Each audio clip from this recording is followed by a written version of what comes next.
Tonight, members of the Huntsville City Council met with police and court judges in a work session to discuss efforts to prevent arrest for misdemeanor possession of marijuana.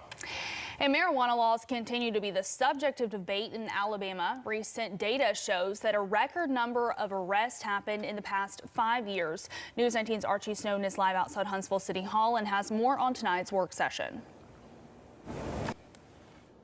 Okay, thank you, Madison. The Huntsville City Police presented some ideas on what tonight needs to be done, but both the City Council and the police agree that the marijuana laws in the state of Alabama need to change in order to save taxpayer dollars. The Huntsville City Council and lawmakers met today to discuss a hot topic among policymakers: what needs to be done to prevent the overwhelming number of arrests for misdemeanor marijuana possession. There are more people using recreational marijuana than that is being arrested. City Council member Devin Keith of District 1 completed his own comprehensive deep dive into the arrests of the city of Huntsville by police. Each arrest for misdemeanor possession of marijuana cost the taxpayers of Alabama a lot of money. Since 2017, the number of people arrested by Huntsville City Police for marijuana possession is overwhelming of those in Keith's district. 70% of those arrested are black, although blacks make up only 11% of the city's population. Our officers are out there every day. They're doing their jobs. They're stopping people. They're making these arrests.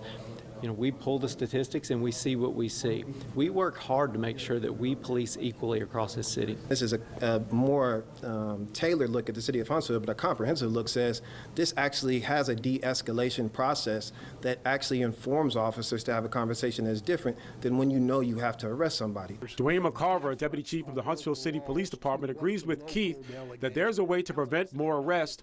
The mission of this session is to come up with solutions that they all can agree on until the marijuana possession laws are changed in the state of Alabama.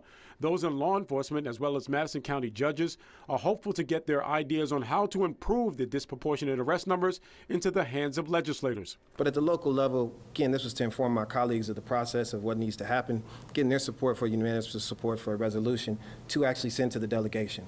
We just want to be afforded the options and opportunities that other cities have in their police department to support our police department.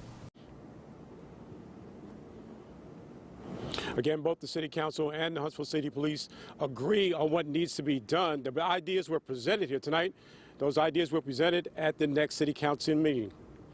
Live in Huntsville, Archie Snowden, News 19.